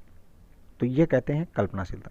रचनात्मकता, रचनात्मकता का मतलब क्या होता है, क्रिएटिविटी। इसका मतलब होता है बालक होता है वह सजने संवरने लग जाता है और क्रिएटिव चीज़ करता है, जैसे डांस वगैरह या फिर रंगोली बनाना, इस तरह की, इसे कहते हैं क्रिएटिविटी। अन्वेषणशीलता, देखो खोजी प्रवृत्ति अलग होती है और अन्वेषणशीलता अलग होती है। अन्वेषणशीलता का मतलब होता है रिसर्च करना, नई चीज खोजना। मौलिकता, ओरिजिनलिटी, खुद की अपनी चीज होना। कोई भी विचार आपका विचार है तो वह आपका मौलिक विचार है, किसी और को पढ़ के जो चीज़ दी जाती है तो वो आपकी विचार नहीं है, वो किसी और के विचार है। लेकिन कोई चीज़ आपने सोची और फिर आप दुनिया को बता रहे तो वो आपकी मौलिक चीज़ हो गई। विकेंद्रण का विकास हो जाता है, ये जो अवस्था होती है उसके अंदर विकेंद्रण, डिसेंट्रिज्म हो जाता है। इसका मतलब क्या होता है, डिसेंट्रिज्म का मतलब उसके अंदर वस्तुनिष्ठता आ जाती है, व्यक्तिनिष्ठता न होकर वस्तुनिष्ठता आ जाती है। हाँ तो देखो यहाँ पे लिख भी दिया है, विचारों में वस्तुनिष्ठता या वास्तविकता आ जाती है, यथार्थता का ज्ञान हो जाता है। मतलब इस अवस्था में भूत, वर्तमान और भविष्य के बारे में सोच सकता है। इस अवस्था में समस्या समाधान संपूर्ण रूप से क्रमबद्धता से किया जाता है। नेक्स्ट जो चीज़ है इसको मोस्ट लगा लेना, एग्जाम में छपेगी, ये हो सकता है फर्स्ट ग्रेड में छप जाए ऐसे कि ऐसे, क्योंकि किशोरावस्था से संबंधित है। बालक परिकल्पना निर्मित कर सकता है, हाइपोथेसिस बना सकता है, अर्थात इस अवस्था में परिकल्पनात्मक, निगमनात्मक तर्कना, हाइपोथेटिकल डिडक्टिव रीजनिंग प्रारंभ हो जाती है। और हाइपोथेटिकल डिडक्टिव रीजनिंग होती है, उसको कहते हैं पीएचडी। अगर आप पीएचडी करते हैं तो थीसिस लिख के और कोई भी टॉपिक के अंदर डायरेक्ट बहुत अच्छा सा रिसर्च करते हैं, तो जो 11-12 वर्ष के बालक होते हैं वे भी पीएचडी करने के लायक हो जाते हैं। 13-14 वर्ष का बालक को आप पीएचडी करा सकते हैं। तो परिकल्पनात्मक, निगमनात्मक तर्कना प्रारंभ कहाँ पे हो जाती है, अमूर्त संक्रियात्मक अवस्था के अंदर, किशोर अवस्था के अंदर। इस अवस्था में वह व्याख्या कर सकता है और निष्कर्ष निकाल सकता है। बालक स्वयं के बारे में सोच सकता है। इस अवस्था के कारण ही बालक में नैतिक विकास प्रारंभ हो जाता है।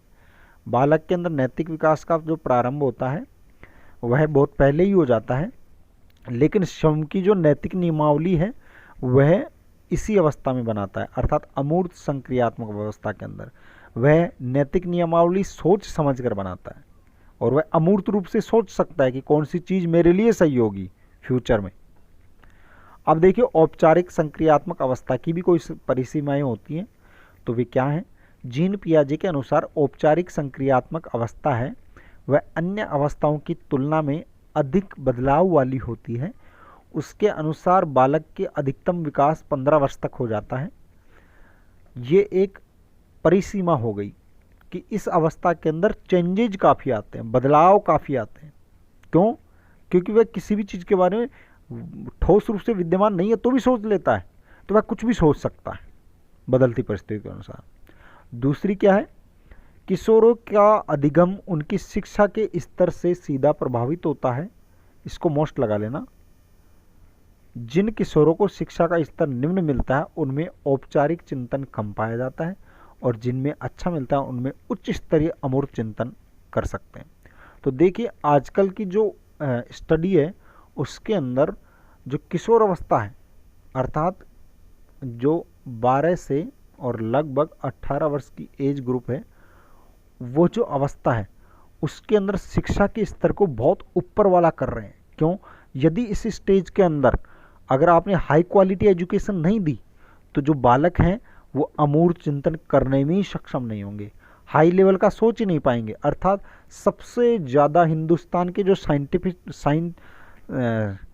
साइंटिस्ट जो मरते हैं वे इसके कारण मर जाते हैं। बहुत से जो टीचर हैं वो उनको मार देते हैं। तो ये थे आपके 4 स्टेजेज। मैंने आपको चारों स्टेज, फर्स्ट, सेकंड, थर्ड और फोर्थ बता दी है। अब इसके बाद में आते हैं जीन पियाजे के सिद्धांत की सीमाएं। जीन पियाजे ने जो सिद्धांत दिया है संज्ञानात्मक विकास का, उसकी क्या सीमाएं हैं। पहली है अवस्थाएं। अब देखिए अवस्थाएं, इसने 4 स्टेजेज बताई हैं, 4 अवस्थाएं बताई हैं। संवेदी, पेशीय, पूर्व संक्रियात्मक, मूर्त, अमूर्त। तो इन्होंने स्टेजेज बताई हैं। अब देखिए कोई बालक है एक अवस्था में, सपोज करो वह 2 वर्ष का बालक है, लेकिन वह किसी दूसरी अवस्था के बालक की तरह कार्य करता है, जैसे 5 वर्ष के बालक की भांति कार्य करना सीख गया, या 5 वर्ष का बालक है वह 8 वर्ष के बालक की तरह कार्य करना सीख गया। तो एक अवस्था का बालक किसी दूसरी अवस्था के बालक की तरह की कुछ कार्य कर सकता है। तो ये एक सीमा है इसकी, जीन पियाजे की। जीन पियाजे ने ये नहीं बताया किसी एक एज ग्रुप का बालक, किसी एक अवस्था का बालक दूसरी अवस्था के बालक की भांति किन परिस्थितियों के अंदर कार्य कर सकता है। करते तो हैं बहुत से बालक, जैसे कुछ 8 साल के बालक होते हैं, वो फर्राटे से पूरे महाद्वीपों के बारे में बता देते हैं। कैसे बता देते हैं? तो ये स्टेज के अंदर डिवाइड कर दिया इन्होंने एज ग्रुप के अंदर। तो ये इसकी पहली परिसीमा है। दूसरी है, उन्होंने सामाजिक और सांस्कृतिक पक्ष की उपेक्षा की है। बालक का जब संज्ञानात्मक विकास होता तो सबसे बड़ी चीज़ ये है, जैसे वाइगोत्स्की ने क्या किया है, संज्ञानात्मक विकास को सांस्कृतिक और सामाजिक दृष्टि से जोड़ दिया। इन्होंने इसको तो देखा ही नहीं। चूंकि जीन पियाजे था वह एक बायोलॉजी का स्टूडेंट था, बायोलॉजी का स्कॉलर था, बायोलॉजिस्ट था, इसलिए वह तार्किक रूप से देख रहा था चीज़ को। तो वह सांस्कृतिक और सामाजिक रूप से बिल्कुल भी उस चीज़ को नहीं देखा कि सामाजिक या सांस्कृतिक चीज़ें किस तरह से संज्ञानात्मक विकास को प्रभावित करती हैं। तीसरी चीज़ जो आती है संज्ञानात्मक जीन पियाजे के सिद्धांत की सीमा, वो आती है बच्चों की क्षमताओं को नज़रअंदाज करना। प्रत्येक जो बालक होता है उसकी अपनी क्षमताएं होती हैं, तो उन क्षमताओं के कारण से वह तेजी से भी विकास कर सकता है, तो धीमे से भी विकास करता है।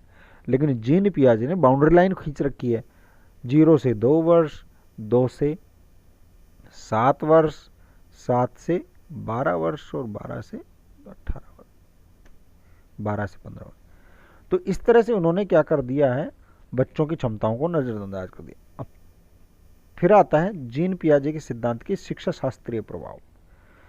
देखिए ये बहुत ही मैं आपको पहले बता चुका हूँ, जीन पियाजे का सिद्धांत तो बहुत ही ज़बरदस्त सिद्ध हुआ बाद में जाकर।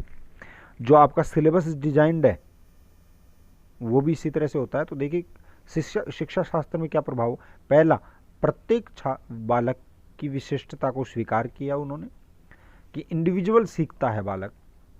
सीखने का समय और तदनुसार पाठ्यक्रम का मतलब मैंने बता दिया सिलेबस सबसे पहले डिजाइंड किया गया जीन पियाजे के प्रयासों के कारण से। क्यों? जब उन्होंने बताया कि भाई इस अवस्था के अंदर ठोस रूप से सोचेगा, क्रमबद्धता आएगी, विलोमता आएगी, तो ये सारी चीज़ों के अनुसार ही फिर सिलेबस डिजाइन करके और फिर इंट्रोड्यूस किया गया। किसी चीज़ की समझ ही विकसित नहीं है और अगर आपने सिलेबस में वो चीज़ डाल दी है तो वो यूजलेस है। तो उन्होंने सीखने का समय और पाठ्यक्रम को निर्मित किया। और तीसरी चीज़ है क्रिया द्वारा सीखना। तो ये जो क्रिया द्वारा सीखना चीज़ है ये बहुत इंपॉर्टेंट है, इसको वेरी मोस्ट लगा देना। क्रिया द्वारा सीखना जीन पियाजे लेगा एक्टिविटी के माध्यम, लर्निंग विद एक्टिविटी। तो एक्टिव लर्नर बना दिया उसने बच्चों को। तो क्रिया के द्वारा, जब तक आप क्रिया नहीं करेंगे, अर्थात बच्चा जब तक कुछ खुद नहीं करेगा तब तक किसी चीज़ को नहीं सीख पाएगा। तो ये किसने किया? जीन पियाजे ने सिद्ध किया। तो ये सारी चीज़ें थी, ये जीन पियाजे के सिद्धांत के बारे में थी। तो आज की क्लास के लिए इतना ही, और नेक्स्ट क्लास के अंदर अपन